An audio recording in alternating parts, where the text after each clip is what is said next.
Oi, terceiro ano, tudo bem? Vamos para a nossa aula de história, então? Olha só, abra o livro de vocês na página 239. Nós vamos fazer a correção da última atividade que eu passei, que nós estudamos sobre os direitos, os deveres, né, que nós temos. Assim como nós temos direitos, nós também temos deveres, é verdade?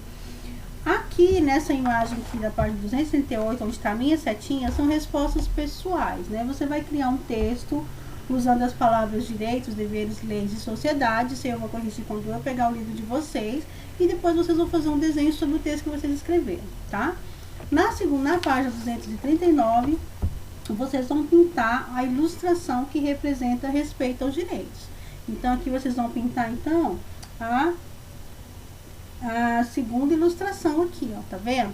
Ó, aqui os pedestres estão atravessando a faixa e os carros estão parados para que eles possam passar, assim como também os pedestres não estão fora da faixa, ok? E aí, o 4 também é uma resposta pessoal que eu vou estar olhando depois quando eu pegar o livro de vocês, ok? Passando para a aula de hoje, então, hoje nós vamos falar como são feitas as leis, onde nós podemos ler essas leis e como que essas leis se transformaram ao longo dos anos, ao longo do tempo, né, conforme os anos foram passando, tá? Então, página 240, como são feitas as leis. Olha, vamos ler aqui comigo, eu vou aumentar aqui para ficar melhor para vocês lerem. Olha, como são feitas as leis? Vocês sabem como são criadas as leis do nosso país? Então, vamos lá, olha, Primeiro, um projeto de lei deve ser proposto, e esse projeto ele pode partir de diferentes segmentos da sociedade, como políticos eleitos pela população ou por meio de um abaixo-assinado. Então, por exemplo, primeiro, vamos supor que um político vai lá e tenha um projeto de lei, ele cria um projeto de lei, uma proposta, né? Então, primeiro ele cria. Aí, o que ele faz? Ele vai propor esse projeto. Tá? Depois, olha, se for uma lei válida para todo o Brasil, ou seja, se for uma lei federal, o projeto é encaminhado à Câmara dos Deputados, em Brasília. Lá o projeto de lei, ele é analisado e debatido pelos deputados e depois votado.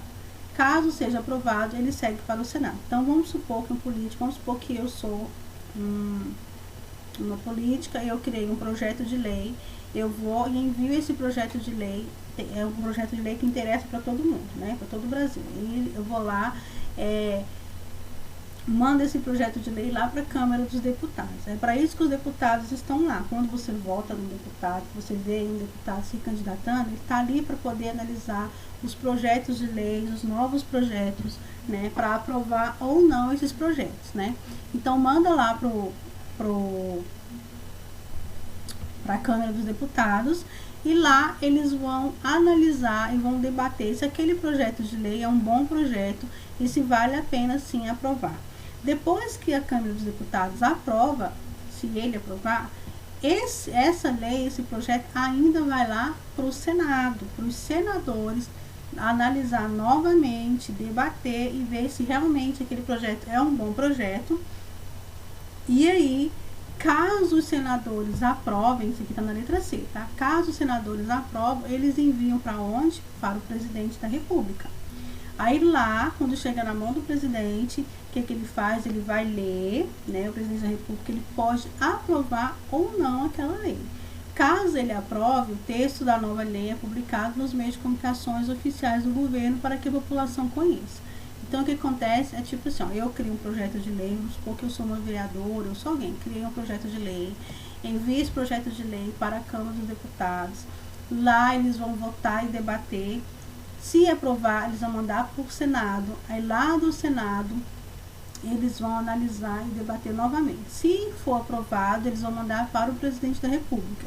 Chegando no presidente, ele vai ler e vai estudar aquela lei e ver se aquela lei é boa. Se for boa, ele vai assinar então um documento aprovando aquele projeto de lei. E se o projeto de lei for aprovado, aí vai ser anunciado para que nós possamos conhecer aquela nova lei que foi criada, aquele projeto, certo? Então, é assim que são criadas as leis, né?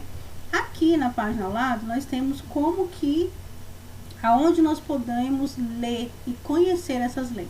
Então nós temos aqui esse livrinho verdinho com amarela com a bandeira aqui, é a Constituição República Federativa do Brasil, que é aqui, ó, é um conjunto de leis fundamentais de um país. Nela estão reunidos alguns dos principais direitos e deveres do cidadão, tá aqui nesse livrinho.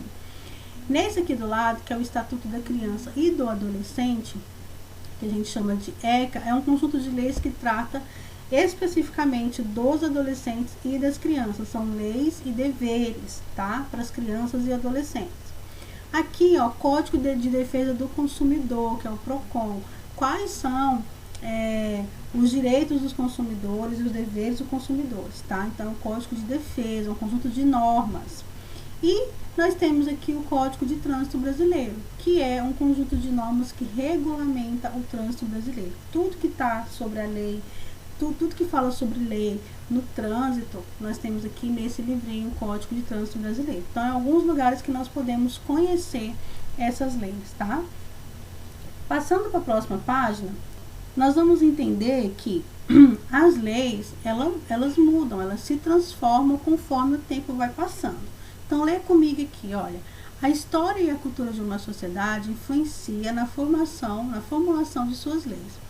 Assim, conforme uma sociedade passa por transformações, as suas leis também se transformam. Por exemplo, tudo mudou. Nada é como era antigamente. Por exemplo, as coisas hoje, no mundo que nós vivemos hoje, não são mais como era antigamente, lá em 1930, 1940, né?